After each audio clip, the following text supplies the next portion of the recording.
I realized something very important. I was like, wow, I want to make so much money, but I don't even know what money is. Mm-hmm. It's a simple concept. And that was the turning point of me into Bitcoin. That simple question of me making money, but what is money? Mm-hmm. People will tell you this lie. The biggest lie that humanity has ever been told is it's not that simple. That's the lie. When in fact, the truth is, it is that simple. Because when you do the thing that everybody tells you that you can't do, you see how simple it is for yourself. Mm-hmm. And then everybody at the end calls you Lucky. And it's one of my posts. It's like Lucky's my dog's name. I just win. I win. And that's the mentality I go through because there's nothing else. Once you compound proof of work, all you do is win. It's starting to look like this Bitcoin thing is here to stay.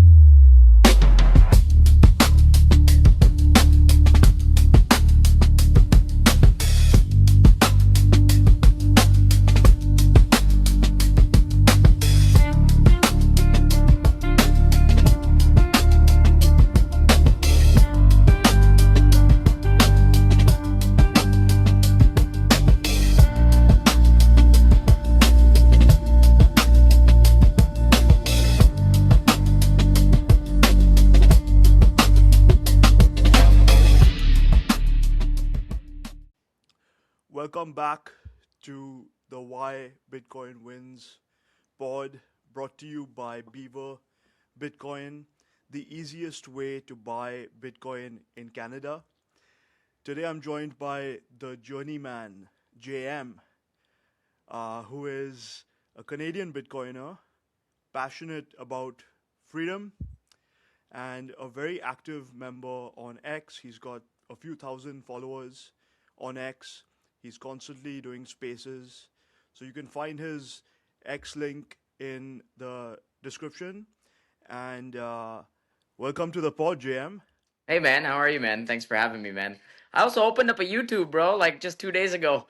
Oh yeah, you did. That's Yeah, awesome. yeah. Nice. So follow, and subscribe to JM's YouTube as well. And JM, thank you for being here. So, the way we're going to do this is I'm going to ask you Oh, a few questions, dolores and essa feel free to capela. go as deep into them as you like. The way that we like to do this is the show is called Why Bitcoin Wins. So we like to figure out how our guests got into Bitcoin and why they think Bitcoin wins. And the best place to generally start is your origin story. So, JM, how did you get into Bitcoin? What's your origin story? And why does Bitcoin win for you? That's a that's a long story, man. Actually, that's a good question. I mean, I've said this before, but I'll like I think I it started off a long time ago, actually, and when I was about 18, 19 years old, I'd say I was in university and I was taking electrical engineering, and I wanted to obviously get a degree to make money. Way back then, I was just like 100K per year would be so insane. It would be so great for me,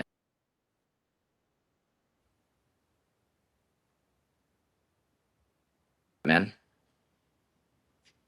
Oh, can you still hear me? There we go. I can, yeah.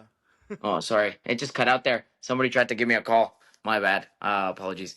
Um, but yeah, I was in university, All and good. I always just wanted to just make it in the world, so I was in there. I was like, okay, well, how am I gonna just make it? And my idea was 100K per year. It's gonna set me free. you know and then I was just like, and I got through university. After I got out of it, got my first job, and then kind of went into real estate. The first thing I did was go into real estate because that's where I heard all the time. You get into real estate, you're gonna win because it's a store of value. And I was like, great. So I was talking to my dad about it. And my dad and I, we both started a real estate business together where we would just buy houses and rent them out and just kind of take the cash flow and do whatever it was to just make it. It's extra cash flow. You're probably doing well, and then you think it's gonna go great. And what I didn't know is that in Canada, is completely different than what it is like in the States, because in the States, once you buy a house, you're locked in for an interest rate for 30 years, right? Or 50 years or whatever you do. In Canada, you got to refi every 3 years, and the banks will go into their computer and change up their magical unicorn number on their keyboard and flip the interest rate on Mm-hmm. you. And it doesn't work that well in Canada because the interest rate will skyrocket as it did, and Mm-hmm. epidemics happen or pandemics happen as they did. And in Canada, you have tenant rights that are much more stronger than landlord rights. And Mm-hmm. if they start squatting, you're during a pandemic, you're cooked. And so that's exactly where I was. It's like four or five houses, and like four or five different tenants, and they all started squatting through COVID, and then Oh and wow. then yeah, and then they left me with higher interest rates, and I was like, holy crap, I can't even, like, out of my monthly kind of household income, I was like losing 5 figures a month for absolutely no reason. Cash flow was completely, Just derailed. gone, derailed, gone. Mm-hmm. And you're just waiting there, like hoping 3 years later the interest rate will change, hoping 3 years later the interest rate will change. And what's Mm-hmm. crazy, because you could go to this thing called the landlord and tenancy board to kick these tenants out, but these cases, they last 2 3 well, they go on 2 3 years because during the But the pandemic nobody tenant was has doing all anything. the yeah, the tenant has all the rights. You don't have many rights as a landlord. Exactly. And so for Mm-hmm. 2 3 years, what are you supposed to do? Like, you're Mm-hmm. supposed to basically, you're in the you're handcuffed to the fate of the tenants who don't have your best interest at heart. Obviously, they have their own best interest at heart because they're trying to survive. You know. Right. Right. So Yeah, that's tough. Tough how do I get situation out of to be this? in. And God willing, God, through God, and I'm religious. I pray every single morning.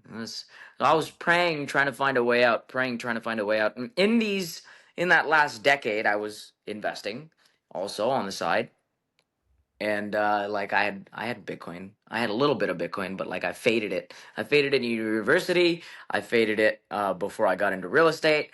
I like I faded it multiple times because I thought it was like magic internet money, and it was like magic dumb money that was for nerds on the internet.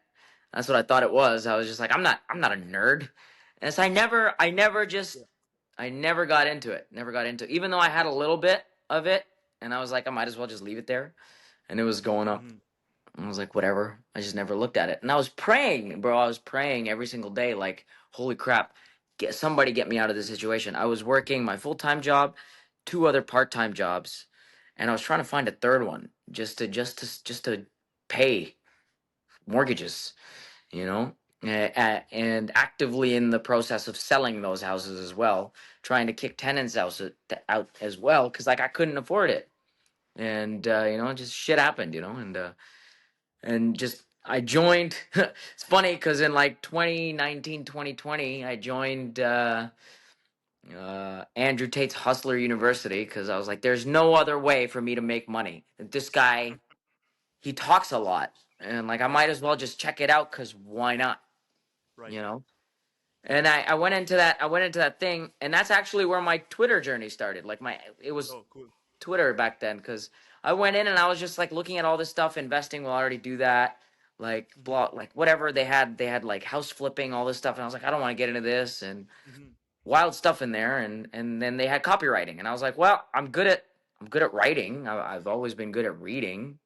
Yeah. I'm good at painting a picture. I might as Right. well get started with copywriting and help.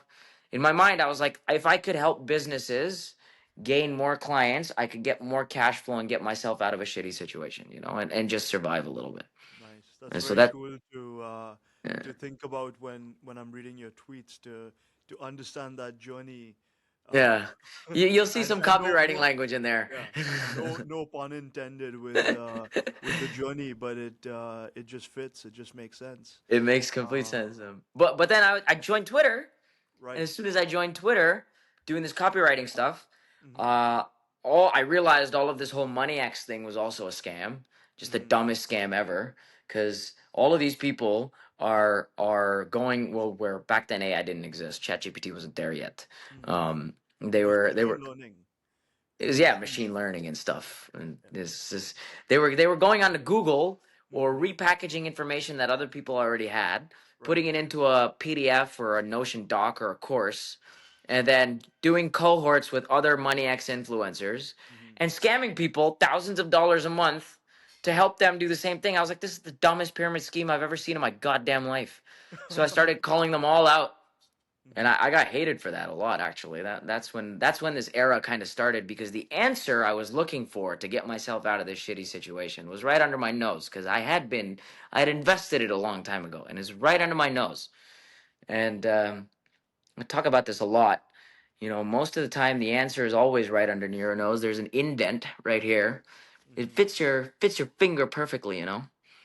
Where instead of talking, you have to just be quiet and Mm-hmm. just and really just understand some self-awareness of what it's there. The answer is there. And the Okay. awareness aspect is appreciating your own energy and walking a path of virtue. And I swear that moment when I started realizing how scammy this was and just stopped Mm-hmm. associating with that, Bitcoin spaces appeared on Twitter Right. magically. Magically, they just appeared. And I'm like, Elon was listening. probably. I don't know, you know, but Mm-hmm. it was one of Gary Cardone's spaces way back when, and I Mm-hmm. joined it. And I like back then, my entire thing was I grew my X account from a zero to like 3K followers in under 3 months, because Okay. all I did back then was join spaces and yap. Right. And I tell people this right now, like, you got to yap max. You want to win at life, you got to yap max. Just start yapping. Do whatever it is, start talking. You Mm-hmm. know? And that's all I was doing, cuz you get followers off that, you know. People want to understand your voice, people want to understand the emotion, the context. And I got onto this space and I was like, I have no idea about anything Bitcoin. Why is this the answer? And then Mm-hmm. these guys, they're just, man, this is the difference between Bitcoiners and money, cuz I went in thinking it's the same thing. And these Bitcoiners are like giving you all this information, helping you understand, and they're just like, you got to do your proof of work. You gotta be virtuous with your energy. You got to understand who you are. Here's this information. Here's that information. Do the work and come back. I'm like, Right.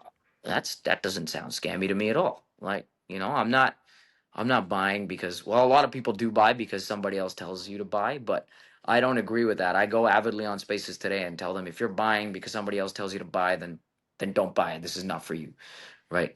But the proof of work is something you have to come up with on your own. You have to appreciate the energy within you to understand. So I was like, okay, let me just, and I've always been a go-getter. It's just like, I tell people this too. So you want to win at life? Think later. Do the thing now, think later.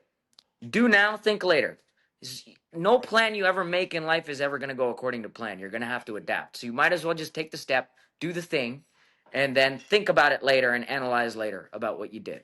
You got to be a first Okay. mover. So JM, I really want to understand how you found Bitcoin, and what, why did you spend the 100 hours, 200 hours, 500 hours? Like, what was your specific to Bitcoin story?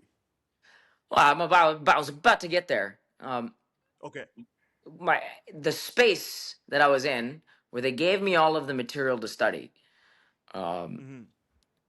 I took it, like I took it, and I was just like, okay, I will start reading, because what else is Right. there for me to lose? At that specific point in time, I had nothing. Actually, I was negative in most of everything. In my Mm-hmm. energy, in my life, in my bank account, in the people that I was hanging out with on Twitter, in my friends in real life, they were all just, I found I was surrounded by degeneracy, and this one freaking thing that they gave me to study, I started reading it and I was like, well, this is no different than the energy you put in at the gym. This is no different than the energy you put in at work. This is no Mm-hmm. different than the energy you put in into life or into speaking with somebody. And that's pure authenticity. What people ask me what authenticity is, it's energy. Mm-hmm. And like, you know, valuing your energy. And Mm-hmm. after reading, you know, the Bitcoin Standard and Michael Saylor's stuff way back when he wasn't LARPing, a whole different. But like, you know, when he was talking about Bitcoin and the history of money, I realized something very important. I was like, wow, I want to make so much money, but I don't even know what money is. Mm-hmm. It's a simple concept. And that was the turning point of me into Bitcoin. That simple question of me making money, but what is money? Mm-hmm. And then I started going down this own rabbit hole because it's like, man, I got to put in the work to understand. If we don't understand, like you're building a house. If you don't build the foundation, how are you going to get the house? Right. So if you don't know what money is, how are you going to make money? Right. And that's what got me into Bitcoin because I was like, holy shit, I have this. I have Mm-hmm. this in my investment account. I have it.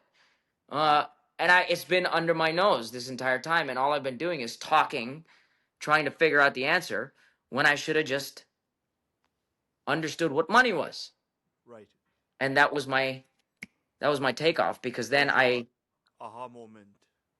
I sold all my houses, Right. every single thing. I kicked out my tenants by, well, like in Canada, you were just like, I have family members moving in, so I need the house, you Right. know. And then I did have family members moving in, Mm-hmm. so I had grandparents coming from India. I had other family members coming from India. Like Totally. they stayed there. They came, started living with me. We sold the houses. Mm-hmm. Took a couple of the houses that I sold, put it more into Bitcoin. Mm-hmm. That's all I did. And then after I did it, I started thinking, well, what did I do? Because I fixed my interest rate as soon as I did that. Mm-hmm. In the house that I live, my credit score went all the way back up again. Mm-hmm. Like my debt just like magically disappeared, Right. and the friends I made were energetically virtuous, and the people I was hanging around with magically disappeared. Eh, And I got everything I wanted that I was praying to God for, but I had to do the proof of work to get there, Mm-hmm. which was ask myself what money was, and then go through all these trials and tribulations and bear the consequences of my actions to, you know, basically, I would say, um, bet on yourself at your all time lows so that at your all time highs, you see the entire journey, no pun intended. But So JM, how would you explain to a listener, how you went from what is money to Bitcoin is money? Like, what you were at the Bitcoin standard, and that convinced you. What was the completely, okay? completely convinced me. And look, I read nonfiction. I love reading nonfiction stuff. I love reading history. I love just understanding the nature of the world and how it is, because man, I've always been a people watcher as a kid, Mm-hmm. and I was, if you would even believe it, I was an introvert in high school. Mm-hmm.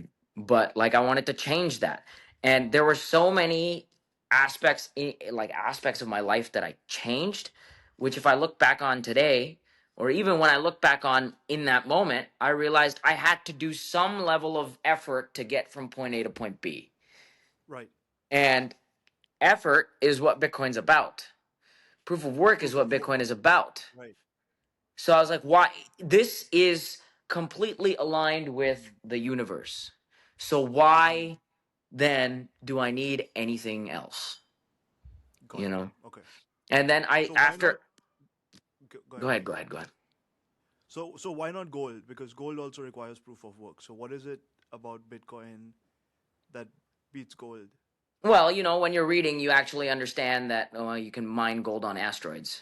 And if you're reading about what money is, you Mm-hmm. understand that perfect money means you can't inflate it. And we've all talked about this all the time, so I'm not going to repeat these concepts over and over Okay. again. But the easiest thing for I'm a simple-minded man, bro. I don't really need to go deep into stuff to Okay. understand what works. I was like, okay, Right. money makes sense, has to be scarce. Is gold scarce? Mm-hmm. I would say no. Because, you can, again, like there's companies that are out there in space mining gold on asteroids. You just inflated the supply, did you not? That's all I needed to know. I was like, fine, done. Good. Don't need that anymore. All right. Mm-hmm. And my parents and my future, like past generations, sure, they stockpiled gold. But, like, look at how much gold, a small amount of gold is worth now versus how much it was a long time ago. Right. Right. I don't have to do much research to figure Mm-hmm. out that you can inflate supply. And then if you relate that to every currency, and there's a difference between currency and money, you realize that when you look at currencies, they can inflate every single currency that they want. US dollar, you can inflate it. deficit spending. Every other currency, you can inflate it. Digital currencies, you can inflate them. How are they perfect money? Right? How is it perfect money? And then you get into this concept of, well, okay, what's decentralization? It's Right. just, you understand that you don't need a CEO to make an idea grow, right? You Mark realize, Zuckerberg right? can You go, realize that it's math. yeah, You realize it's it's math, math. right? And that's what for you it beats gold or any other investment because it's just math that you can clearly see versus with gold you don't know if tomorrow they'll find more gold on Mars, Exactly. but no one can create more Bitcoin. So that And you right. try taking gold across the border. Hmm. You can't. You can't. Hmm. Um, Very I difficult. like, They might take it from you at the border. they will. They actually will. They'll say you Hmm. stole it. They'll take it from you, and you'll never get it back again. Right. They will. They will. And like, I look at that, and I'm just like, well, if you hyperinflate it, and then you look at Zimbabwe. Zimbabwe is a great story. That's the one story that always stuck with me in my reading. It's like you look at Zimbabwe. They hyperinflated their currency, and they had to take wheelbarrows of cash to buy a loaf of bread. Hmm. I'm like, man, well, they probably had gold back then, but hey, I bet you they tried taking it across the border. They probably stole it from them, you know? So imagine if they had Bitcoin. They could have Yep. just walked like, and that was my selling point. Is like, it doesn't matter what the fiat value of Bitcoin is. I can Hmm. just take it and walk across the border. Yep. I always think about my grandparents who had to, cross the border during the partition, India, Pakistan, and they could have used Bitcoin, and so I feel like it's my duty, as their grandson, to uh, buy it, because Exactly. I think they could have used it, and so if you go through something that difficult in your life, then it's easier to land with some self custody Bitcoin versus Exactly. trying to start from scratch, right? Exactly. Um, cool. So, JM, that's super interesting. Thank you for sharing. So, you actively run spaces on X. Every time I open Twitter, you're talking on a Mhm. space on X. You're Yeah. a big part of the Bitcoin Army community, and you're very, very vocal. As you said, you're constantly yapping, and Yeah. people love it, right? So, um, what would you like? What would your advice be? What have you learned in this journey? And I keep using the word journey, like not even as a pun, but it just keeps coming to my head, just talking Mhm. to you. But how would you talk about your journey with your spaces, and what advice would you have for listeners who want to take more of an active role on spaces? Uh, I mean, it depends on your end goal. Hmm. Personally, my end goal has never been to sell anybody on anything. I just find normies to be so boring. I can't talk to them. I can't. Bitcoiners are so different in the sense that they're like, especially on spaces. You want to talk about everything. You want to talk about stars. They want to talk about vibes. They want to talk about books. They want to talk about history. They want to talk about art. They want to talk about quantum. They want to talk about markets. They want to talk about. They want to have fun. They want to joke around as well, and relate it back to just, I don't know. You get along with Bitcoiners just so well. Uh, w- my advice, man, is from spaces when I first started. My goal was to gain more followers because I was in copywriting. To now, which is completely different, which is just like, I just want to learn more. I used to call my spaces way back when I started, the echo chamber of madness, and I'll explain why. A space to me was like a brain, and every person that came into the space was like a neuron firing in that brain. Okay, and so every single, for example, when you're thinking about something in your own brain, you have multiple thoughts. You have good ones, you have bad ones, you have great ones, you have amazing ones, you have sad ones, you have angry ones, and you don't censor a single thought. You don't. You don't censor. So you try and like understand what that thought is, and you're like, where did this come from? Or at least I do, anyways. I don't know about most people or if they're aware enough to do that. But I do anyways. So I was like, okay, well, what's the difference between a brain and a space then? It's the same thing. Like, Your space is your head, and every single voice that comes in is a neuron firing. So why would you censor anybody in that? You know, and every stream of consciousness allows you to go deeper into a universal understanding of the universe looking at itself through you. You know, Right. and I'm like, wow, this is phenomenal. This is a brain, and I would say to anybody, just join more spaces if you want to understand and learn about anything like culture, because there's so many people from different areas of the world that show up. Culture, so many different streams of thought, Mm-hmm. and their subconscious programming as to how they got those thoughts. It all compounds in your own brain, so it's like a system compounding on a system within a system. It's like it's crazy to me. It's so surreal to me. And I found I've like accelerated my learning process just maybe 300x. I would say that's bigger than Bitcoin.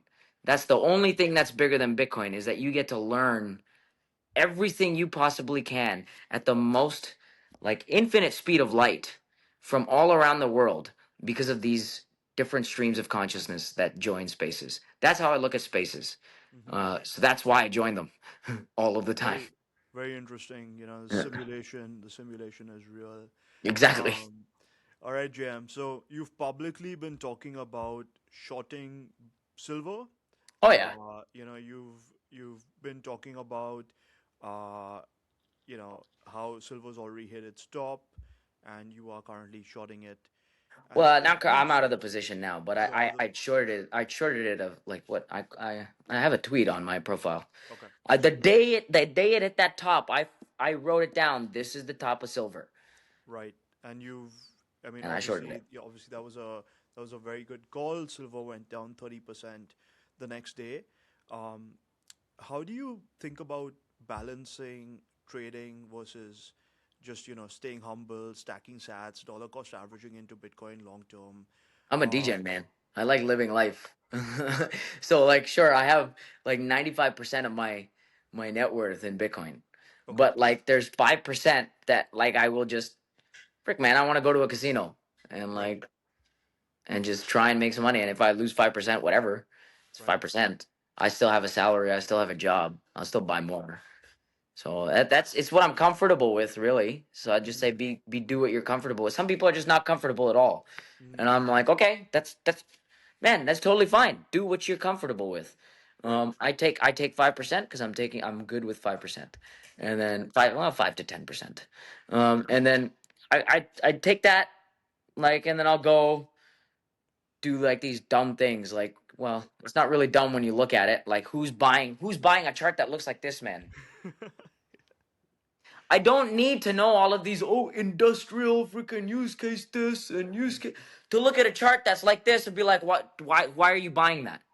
right. Why, just because it did 1,800% last year, you think it's gonna do 1,800% again this year because you're entitled to that win because you missed it? That's called recency bias. Right. So you see silver go up 260% in a year. You say, okay, there's going to be a correction. I'm willing to take 5-10% of my, uh, you know, stack and do a trade. And then maybe you can buy yourself a toy, like a, new car or something I like buy that. more Bitcoin. Which goes into, That's all I did. goes into Bitcoin. Right. Yeah. Right. Yeah, Because no, I did buy a shiny new toy before I got into real estate. I bought an okay. Audi S5, brand spanking freaking new. Right. It was 120,000 US dollars, Mm-hmm. fully loaded. Could you imagine if I'd done that in Bitcoin Mm-hmm. back then in 2019 instead of That's, buying that goddamn car? yeah, this is And I the, totaled the car within the year. oh, did you? Yeah, I don't even have it anymore. Oh my God. Okay. Yeah, no, it's interesting, right? Whenever you sell Bitcoin, you always end up regretting it, or if you don't buy and you buy something crazy like a 120,000 USD car, then you'll always be on some level doing that math over the next couple of decades and say, oh shit, it could have been $20 million. So that's interesting. But so when you trade for these short term moves, your goal is to just stack more sats. That's it. Mm-hmm. That's all I do.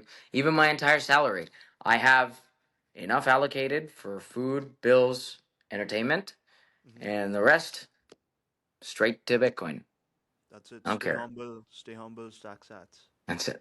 That's it. Love it, man. Okay, so I think you've been talking a lot about health. I can see that bicep popping out.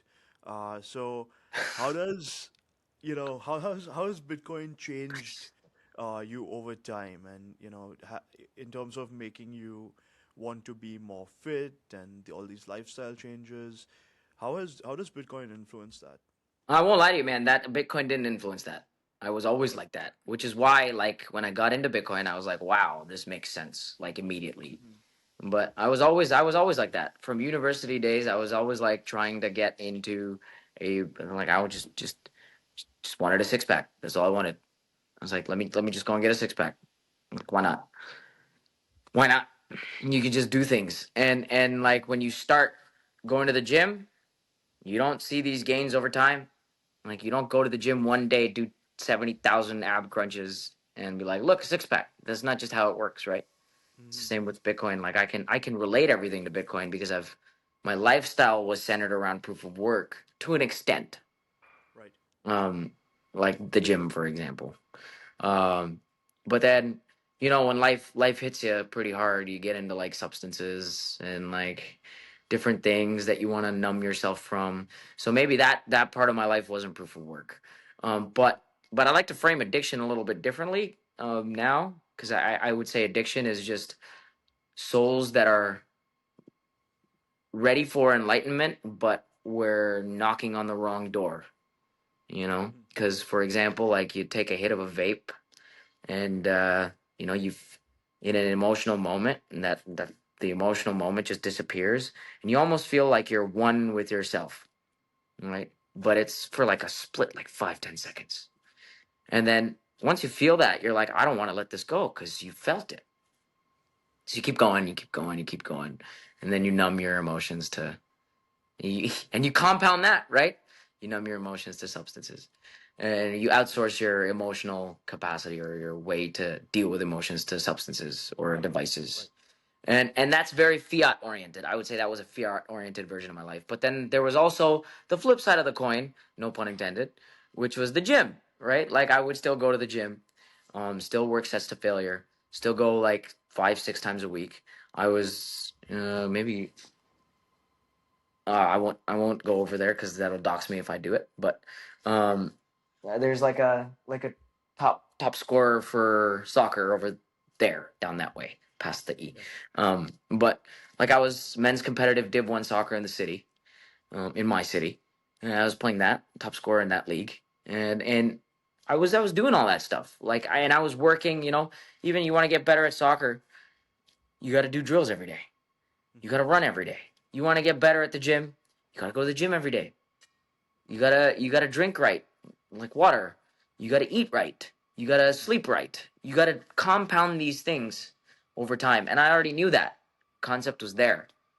So I wouldn't say Bitcoin influenced that at all. What Bitcoin did influence though was me completely being sober. That influenced that completely. This year, from the beginning of this year to now, even now, no drinks, no smoking, no weed, no nicotine, no drugs, none of that. No Zins, no nothing. And people will tell you this lie. The biggest lie that humanity has ever been told is it's not that simple. That's the lie. When in fact the truth is it is that simple. Because when you do the thing that everybody tells you that you can't do, you see how simple it is for yourself. Hmm. And then everybody at the end calls you lucky. And it's one of my posts. It's like Lucky's my dog's name. I just win. I win. And that's the mentality I go through because there's nothing else. Once you compound proof of work, all you do is win. That's beautiful, So, man. you know, That's amazing to hear, and I hope that you are very, very successful in everything you try thanks, to man. do. Okay, you've been also talking about $58,000 Bitcoin by Lower. October, lower. than Lower. 98. So, what I want to ask you is when you make these types of predictions, do you actually do anything to your stack, or are you just No. hodling but making these predictions just so, you know, you're making Yeah. people more aware that these types of things? Exactly. With Bitcoin, I treat Bitcoin very differently than fiat. If I'm making a top call on silver, I'm putting my money where my mouth is. Right. But with Bitcoin, I am just long term a perma-bull because I Mm-hmm. just know the Federal Reserve will not stop printing money. Mm-hmm. I don't need to know anything other than that. Mm-hmm. And I know the currencies will always be inflated. I don't need to know anything other than that. But does it change my DCA strategy? Of course. Of Mm-hmm. course. Like, I looked at the chart and I was like, well, all time low to all time high, 1,064 days. And then all time high to all time low, 364 days. I was like, will this pattern maybe repeat? And then you look at it again, all time low to all time high, 1,064 days Mm-hmm. to the day. To what asset does that? To the day. And then you look at it, all time high to all time low, 364 days. Mm-hmm. I'm So it I'm influences your DCA strategy. So what you'll do is you'll make these predictions and then buy more in opportune times. Exactly. So my opportune time, of course, I'm buying right now. I bought $300 today, Mm-hmm. 300 USD today. But that 300 USD in October will be a 3,000 USD buy. Mm-hmm. Because now the simulation is just simulating. I don't care what you say or what you try to tell yourself. I've seen the chart. It's like to the day, and I'm like, well, that's does this have any? And you obviously you question yourself, like, well, why? And then people talk about liquidity cycles. People talk about like halving cycles and that's all great and everything. But I don't think a real supply squeeze actually starts until like 2035 when there's 1% left to mine for the next 100 years. I don't think the true supply squeeze starts for another decade and a half. But till then, you're gonna have these, and they're to the day. So Right. why am I questioning it? I don't care what anybody says. So And you if you look believe at why, it's you like, well, believe in the people. Toyo cycle. No, I believe in business cycles. Okay. Business cycles. Look, 4-year cycles. Everyone's just like because of a halving, this thing is gonna go up. No, it's a business cycle. Mm-hmm. It's literally cycles of business. Literally when liquidity contracts and expands. Like but am I gonna question why people are? No, it just means that in this current business cycle, it's hard for people to hold, like it's hard for normies to hold volatility. Would you not say that? Like a Mm-hmm. little bit of a dump would make people want to just be like, my life is ending.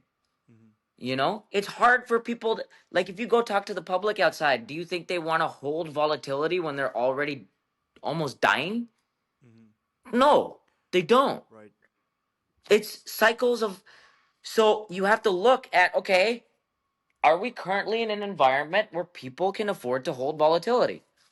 No. So what do you think is going to happen? Lower. I'm a simple minded man. I'm a simple minded man. And if I'm wrong, okay, I'm wrong. I'm still DCAing. Does it freaking matter? No, because maybe sure I could have gotten even more cheaper sats with a larger fiat buy, but it's like a 10% discount. Does it really matter at a million a coin? No, So it you won't doesn't. so you won't actually short it. No, I never shorted. Right. Right. I never shorted. Bitcoin is the one thing that I will treat completely opposite than fiat. Mm-hmm. Fiat, I look at silver, I'm like, I'm playing with legit monopoly money. I'm going to now put my money where my mouth is because nobody's going to take you seriously if you don't. And Right. people then equate that to be the same thing with Bitcoin, but it's not. I don't think it is, anyways, because I'm using shit money to buy the best money. They did that in Rome during ancient Rome. They legit bartered piles of shit for the Roman denarii. Humans have not changed. Mm-hmm. The only thing that's changed is technology and speed and energy. That's it. So I consider myself to be a perma energy bull. Mm-hmm. I eventually believe humanity will get to like the third level of the Kardashev scale, where we're using the energy of a freaking solar system. Or is that the second scale? I don't remember. But So how would you explain your trading strategy to someone who wants to learn from you on how to become a better trader? I wouldn't. The I wouldn't. I'm sorry, I wouldn't. Look, Right, I made this post as well. Journey Investment Services are open to one person and one person only. right, Me. right. Everyone Me else and can me stay alone. humble and stack sats. Exactly. Right, I do. You want to be a trader? Don't do it because of me, bro. right, Do it because you have conviction in your freaking goddamn, beliefs. right. If you don't, you're looking for it honestly blows my mind, and I said this on a space. Just because somebody says you should buy something doesn't mean you should buy something. If you are not doing the proof of work, or just because somebody says short something doesn't mean you should short something either. If you're not doing the proof of work for yourself, what you're doing again is you're outsourcing your thinking to somebody else. Mm-hmm, A fiat brain rot level kind of mindset. mm-hmm. You're dumb. I hope you lose if you do that. I really do. I really do. And not you, as in you. No, I A know. lot of people Totally, yeah. mistake that when I say that on the timeline, and they get all pissy. Imagine being a grown man and being offended by words by a So, random stranger on the internet. okay, so just out of intellectual curiosity, what is your trading strategy? Like, how do you, or is it vibes? Are you like, hey, this thing No, is no, done? Okay, no. My trading strategy is look. I will find. I'm a very thematic swing trader. With fiat stuff, I'm like, okay, well, what's the themes? And then the most basic rule you can follow is like find stocks that are within that theme that are at the 200 week moving average, man, and then just buy that and wait. And if you make fiat off it, great. But like, see, people will do that. They don't have exit points. They don't know when they are going to exit out of their trade, so they become round trip kings, mm-hmm. and they lose their entire fiat trade. Most people are gonna lose when they try to trade. I am one of them. I've tried to trade many times and Yeah, I keep losing at it, and therefore, all I do is stay humble and stack sats, and and that's that great, would man. be my advice for most people. And I mean, uh, I think That's that's my what advice you for really need everybody. to do. It doesn't need to be more complicated. But no, that's super interesting, JM. Thank you so much. That was the end of my big questions for you. Now we've reached my favorite part of this show, which is Okay. called the lightning round. Oh, And interesting. so, with the lightning round, very simple rule. It just needs to be your first thought. It can be one word, it can be a sentence, but it needs to be your impulsive first thought to the question. Okay? Okay, let's go. Let's go. All right. JM, one habit for your morning ritual. Make your bed. Nice. Self custody or ETF? Self custody. Shawarma or burrito? Burrito. How many Bitcoin are lost forever? 14 million? How many Bitcoin are lost forever? 14 million? Is that what you said? Yeah. No, 14? no. I think it's only 3 or 4 million because Is it? there's only ever I going don't to even be know. 21 million Bitcoin, and Yeah. so 14 would be would be too much. I think. Not 40, Um, 14. no, I know. Yeah. Yeah, Ah, I think it's okay. like 3 or 4. I Okay, don't next remember. question. Yeah. Gym alone or group class? Gym alone. What's the price of Bitcoin in 2030? 30. 2030? 130,000. Wow, that's very bearish. Okay. After 250K in 2029. Okay. You have $10,000 to spend on a car. What are you getting and why? Not getting a car. No car. No car. $10,000 back into Bitcoin. Exactly. Love it. All right, Jihan, thank you so much. That was the end of the lightning round. And now we can close off. And is there anything that you'd like to say to Oh, yeah. listeners? Let's do And it. Like I'm not bearish, by the way. And so again, if you follow the 1064 days and the 364 days, the 1064 days and the 364 days, it puts you at 250K in 2029 September. And then the 364 days down puts you back at 130K, which was the last all-time high. And then from there, you take another 3.5 years and you go back up to 500K. So I would say by 2040, you're at a million a coin. Mhm. So, like, That would be your those are your predictions. yeah, I that's think fine. I'm a little more bullish than that on price long term, and the reason is that when you see something like gold move from 20 trillion to 30 trillion in a year, you see that level of money sloshing around in the world. There's 1,000 trillion worth of assets across the world, and so you know it could just go berserk anytime given Bitcoin Yeah. scarcity. And you never know when we get that super cycle and you My go my up a lot. question to you is, how long did it take gold to do that? A very long time over many many thousand years, but And over the over the last last 100 years is when the ETFs were probably out. right. Okay, so here's my thing: scarce money is great. I love it, but energy takes a long time to scale. Energy does take a long time to scale. So my actual thesis is you had ETFs form last year. And Hmm. even though gold took 100 years, let's go a tenth of that because Bitcoin is faster, better, more energy. Um, let's go a tenth of that. And you would say another decade maps out, which is why I would say wait a decade. Right. And like again, I'm not a cycle believer. I'm a believer in business cycles. I'm a believer in um how expensive or cheap is it to hold volatility? Hmm. And that's my answer. Like it's a very simple man.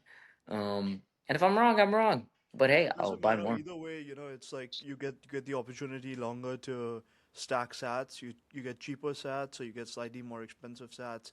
Either way, it's hard money versus you know trash fiat, right? Which is Exactly. the whole point now. Exactly. Because Making they'll financial hyperinflate predictions. away the Canadian currency, and then what are you gonna do? Walk away with your gold? No, it won't matter what the price of Bitcoin is. You'll be able to walk away with your Bitcoin. Exactly. That's all that Yeah, really matters. End of day.